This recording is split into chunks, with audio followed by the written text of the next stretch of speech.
Morning students, आज हम लोग आगे देखेंगे। लेकिन मैं सबसे पहले आप लोगों को सॉरी कहना चाहती हूँ। पिछले क्लास में मैं राष्ट्रपति की जगह में प्रधानमंत्री कह दी थी 13 नंबर में। तो वो था प्रणब मुखर्जी, वो राष्ट्रपति हैं, प्रधानमंत्री नहीं। मैं गलती बोल दी थी। तो चलो आज हम लोग आगे देखते हैं। राष्ट्रपति चुनाव प्रणाली का औचित्य या जस्टिफिकेशन ऑफ इलेक्शन प्रोसीजर, यह क्या है? राष्ट्रपति चुनाव प्रणाली का औचित्य यह क्या है? भारत के राष्ट्रपति के चुनाव को लेकर बहुत से विद्वानों ने इसकी आलोचना की है। उनका कहना है कि राष्ट्रपति का चुनाव प्रत्यक्ष होना चाहिए था। राष्ट्रपति सारे राष्ट्र का अध्यक्ष है, इसलिए उसके चुनाव में सभी मतदाताओं को भाग लेने का अधिकार मिलना चाहिए था। परंतु उनका ऐसा विचार उचित नहीं है। क्यों? 1 नंबर, हमने संसदीय प्रणाली अपनाई है जिसमें शासन का उत्तरदायित्व मंत्रिमंडल पर होता है। इसमें राज्य का अध्यक्ष नाम मात्र का होता है, यानी राष्ट्रपति के लिए कहा जा रहा है। 2 नंबर, प्रत्यक्ष चुनाव कठिन हो जाता क्योंकि भारत में मतदाताओं की संख्या करोड़ों में है। 3 नंबर, इसमें खर्च भी अधिक आता। 4 नंबर, इसमें दलबंदी की भावना भी अधिक बढ़ जाती। 5 नंबर, इस प्रकार से निर्वाचित राष्ट्रपति निरंकुश बनने का भी प्रयत्न करता। तो ये इम्पोर्टेंट थे 1, 2, 3, 4 एंड 5।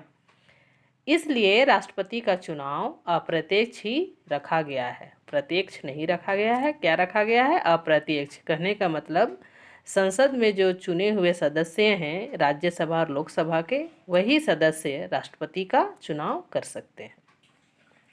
परंतु इसमें संसद को अकेले भाग लेने का अवसर नहीं दिया गया है, वरन विधानसभाओं को भी उसमें भागीदारी बनाया गया है।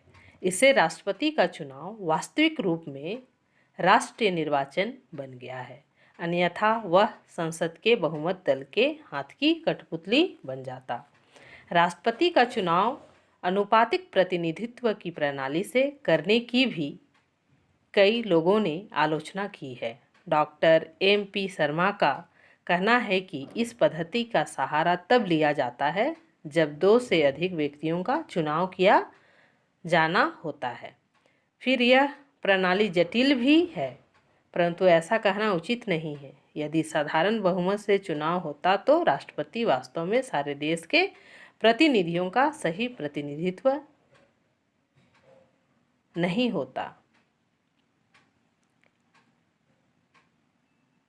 तो ये था बच्चों राष्ट्रपति चुनाव प्रणाली का औचित्य या उसका विशेषता। अब हम लोग आगे देखते हैं राष्ट्रपति की शक्तियाँ या पावर्स ऑफ द प्रेसिडेंट। राष्ट्रपति को कौन कौन सी शक्तियाँ प्राप्त है, वह क्या क्या काम करते हैं। तो इस तरह से राष्ट्रपति को 2 शक्तियाँ प्राप्त है। पहला है शांतिकालीन शक्तियाँ या पावर्स इन नॉर्मल टाइम्स, और दूसरा है आपका राष्ट्रपति की आपातकालीन शक्तियाँ, emergency powers of the president. ये 2 शक्तियाँ राष्ट्रपति को प्राप्त है। यह इम्पोर्टेंट है बच्चों। तो सबसे पहले हम लोग देखते हैं शांतिकालीन शक्तियाँ, यह क्या है, इसके अंतर्गत क्या चीज़ें आती हैं। शांतिकालीन शक्तियाँ या पावर्स इन नॉर्मल टाइम्स, ये क्या है? भारतीय संविधान के अनुच्छेद 53 में यह व्यवस्था की गई कि संघीय सरकार की सारी कार्यपालिका शक्तियाँ राष्ट्रपति में निहित होगी, जिनका प्रयोग वह स्वयं या अपने अधीनस्थ कर्मचारियों द्वारा करेगा। कार्यकारी शक्तियों के अधीन वह संघ का प्रधान है। देश का सारा शासन प्रबंध उसके नाम पर चलता है तथा महत्वपूर्ण निर्णय उसी के नाम पर किए जाते हैं। राष्ट्रपति की कार्यकारी शक्तियाँ निम्नलिखित है। तो ये था शांतिकालीन शक्तियाँ। अब इसकी कार्यकारी शक्तियाँ क्या है, काम करने की शक्तियाँ क्या क्या है और क्या क्या प्रदान किया गया है। 1 नंबर में आता है कार्यपालिका का संवैधानिक प्रधान या constitutional head of the executive. यह क्या है? राष्ट्रपति देश की कार्यपालिका का संवैधानिक प्रधान है। इस नाते वह बहुत ही महत्वपूर्ण नियुक्तियां करता है। वह प्रधानमंत्री की नियुक्ति करता है, ये 1 नंबर में आता है। और प्रधानमंत्री के कहने पर दूसरे मंत्रियों की नियुक्तियां करता है। तो जैसे कौन कौन आते हैं इसके अंतर्गत? महान्यायवादी, नियंत्रक तथा महालेखा परीक्षक, सर्वोच्च न्यायालय तथा उच्च न्यायालयों के मुख्य न्यायाधीश और न्यायाधीश, राज्यों के राज्यपाल, संघीय लोक सेवा आयोग तथा चुनाव आयोग के अध्यक्ष तथा सदस्य, राजदूत आदि सभी अधिकारी राष्ट्रपति द्वारा नियुक्त किए जाते हैं। तो बच्चों यह इम्पोर्टेंट है। इन नियुक्तियों के अतिरिक्त वह बहुत से आयोग के सदस्यों तथा अध्यक्षों की भी नियुक्ति करता है। जैसे कि क्या क्या? अंतर्राज्यीय परिषद, वित्त आयोग, अनुसूचित जातियों तथा अनुसूचित जनजातियों के विषयों में आयोग, भाषा आयोग, चुनाव तथा लोक सेवा आयोग आदि की नियुक्तियां भी उसी के द्वारा की जाती है। तो यह 1 नंबर में था कार्यपालिका का संवैधानिक प्रधान। दूसरा नंबर है सेना संबंधी शक्तियां या मिलिट्री पावर्स। राष्ट्रपति सेनाओं का सर्वोच्च सेनापति है। वह सशस्त्र सेनाओं को कानून के अनुसार कोई भी आदेश दे सकता है। युद्ध की घोषणा तथा शांति समझौते उसी के नाम पर किए जाते हैं। तो यह था सेना संबंधी शक्तियाँ। तीसरा नंबर है वैदेशिक शक्तियाँ या powers related to foreign affairs. विदेशों में राजदूतों की नियुक्ति करना तथा विदेशों से आए राजदूतों को स्वीकार करना राष्ट्रपति का अधिकार है। देश के संवैधानिक मुखिया के रूप में वह अपनी शक्ति का प्रयोग करता है। चौथा नंबर में आता है प्रशासनिक शक्तियाँ या एडमिनिस्ट्रेटिव पावर्स। यह क्या है? प्रधानमंत्री से प्रशासन के संबंध में सभी प्रकार की जानकारी प्राप्त करना राष्ट्रपति का अधिकार है। राष्ट्रपति प्रधानमंत्री से मंत्रिपरिषद और संसद के सभी महत्वपूर्ण विषयों पर सूचना प्राप्त करता है तथा किसी एक मंत्री द्वारा लिए गए निर्णय को सारे मंत्रिमंडल के विचारार्थ रखने का या उनके सामने रखने का निर्देश प्रधानमंत्री को दे सकता है। केंद्र प्रशासित क्षेत्रों का प्रशासन सीधे राष्ट्रपति के अधीन रहता है। तो यह था प्रशासनिक शक्तियाँ। 5 नंबर में आता है नियम बनाने संबंधी शक्तियाँ, powers related to rule framing. यह क्या है? राष्ट्रपति को शासन से संबंधित मामलों में नियमों तथा उपनियमों को बनाने का अधिकार प्राप्त है। केंद्रीय सेवाओं, नियंत्रक तथा महालेखा परीक्षकों के कार्यों, संसद के दोनों सदनों के संयुक्त अधिवेशन, उच्चतम न्यायालय के कर्मचारियों की नियुक्ति संबंधी नियम राष्ट्रपति बनाता है। 6 नंबर में आता है विधायी शक्तियाँ या लेजिस्लेटिव पावर्स। यह क्या है? राष्ट्रपति संसद के किसी भी सदन का सदस्य नहीं होता और संघ की वैधानिक शक्तियां संसद को प्राप्त है। फिर भी ब्रिटेन की रानी की तरह राष्ट्रपति को संसद का अभिन्न अंग बनाया गया है। राष्ट्रपति को संविधान के विभिन्न अनुच्छेदों द्वारा कई विधायी शक्तियां प्रदान की गई है। कानून निर्माण में राष्ट्रपति को अनेक अधिकार प्राप्त हैं। तो क्या क्या अधिकार प्राप्त हैं कानून निर्माण करने में? 1 नंबर में आता है राष्ट्रपति संसद के अधिवेशन बुलाता है, उसकी अवधि निश्चित करता है और अधिवेशनों की समाप्ति की घोषणा करता है। दूसरा नंबर है लोकसभा का कार्यकाल पूरा होने से पूर्व भी उसे भंग कर सकता है। तीसरा नंबर है राष्ट्रपति संसद के एक सदन अथवा दोनों सदनों के संयुक्त अधिवेशन में भाषण दे सकता है तथा इस उद्देश्य के लिए संसद के सदस्यों को उपस्थित रहने के लिए कह सकता है। चौथा नंबर है, राष्ट्रपति संसद में किसी विचाराधीन विधेयक के संबंध में अथवा किसी अन्य उद्देश्य के लिए संदेश भेज सकता है। 5 नंबर है, लोकसभा के प्रत्येक आम चुनाव के बाद होने वाले प्रथम अधिवेशन के प्रारंभ में राष्ट्रपति दोनों सदनों को संयुक्त अधिवेशन में भाषण देता है और उनके बुलाने का कारण बतलाता है। 6 नंबर है, संसद द्वारा पारित विधेयक राष्ट्रपति के हस्ताक्षर के पश्चात ही कानून बनाता है। साधारण विधेयक राष्ट्रपति द्वारा रद्द भी किया जा सकता है, परंतु संसद द्वारा दोबारा उसे विधेयक को पारित करने पर राष्ट्रपति को स्वीकृति देनी ही पड़ती है। 7 नंबर है, धन विधेयक राष्ट्रपति की पूर्व स्वीकृति से ही संसद में पेश किया जा सकता है।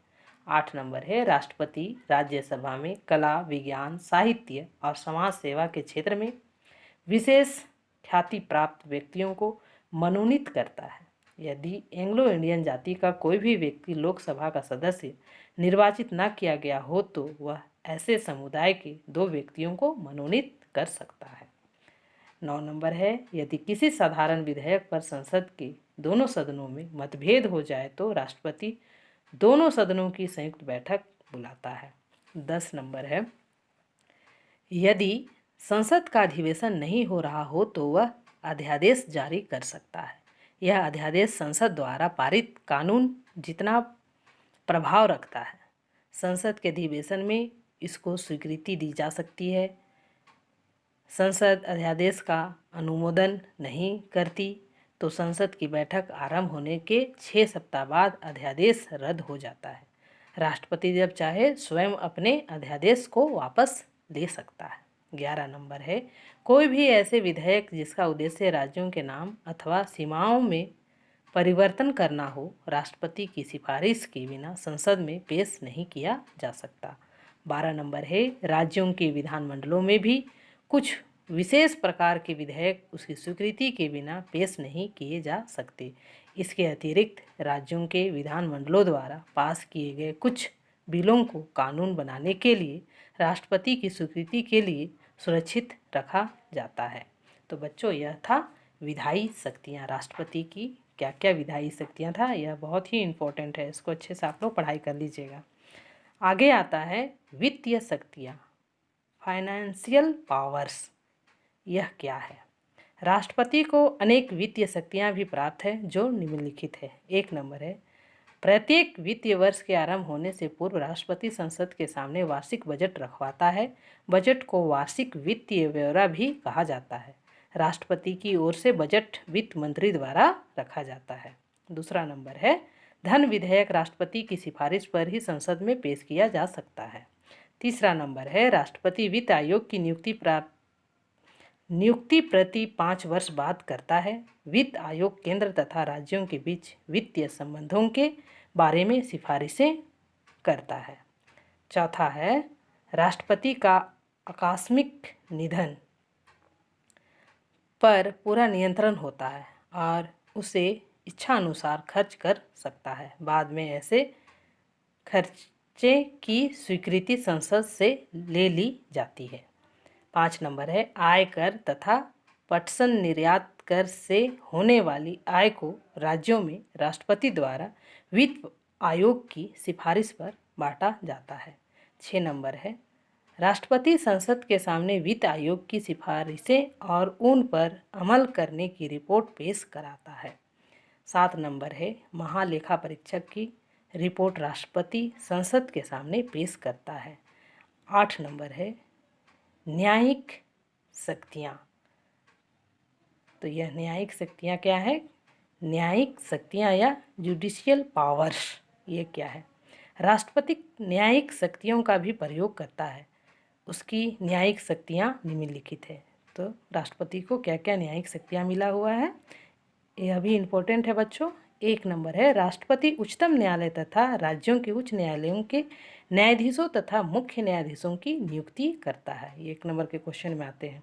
राष्ट्रपति किसी भी अपराधी की दया की अर्जी को स्वीकार करके उसे पूर्ण रूप से क्षमा कर सकता है, सजा को कम कर सकता है, सजा को कुछ समय के लिए रोक सकता है। यह भी इम्पोर्टेंट है। राष्ट्रपति किसी भी संवैधानिक व सार्वजनिक महत्व के मामले को परामर्श के लिए उच्चतम न्यायालय के पास भेज सकता है, परंतु उच्चतम न्यायालय के परामर्श को मनाने को वह बाध्य नहीं है। ये सभी अधिकार राष्ट्रपति को साधारण अथवा शांतिकालीन में प्रयोग करने के लिए दिए गए हैं। इन साधारण शक्तियों के साथ साथ आपातकाल का सामना करने के लिए उसे कुछ विशेष अधिकार प्रदान किए गए हैं। तो बच्चों, हम लोग सबसे पहले देखे हैं आज शांतिकालीन शक्तियाँ। तो ये शांतिकालीन शक्तियाँ आज हो गया, और यह बहुत ही इम्पोर्टेंट है राष्ट्रपति का कि वो किस तरह से काम करता है और उसको किस तरह की शक्तियाँ प्रदान की गई है। तो इसको आप लोग ध्यान से पढ़िएगा। अगले क्लास में हम लोग देखेंगे आपातकालीन शक्तियाँ। आज मैं आप लोगों को इतना ही बतलाकर क्लास समाप्त करती हूँ। Thank you.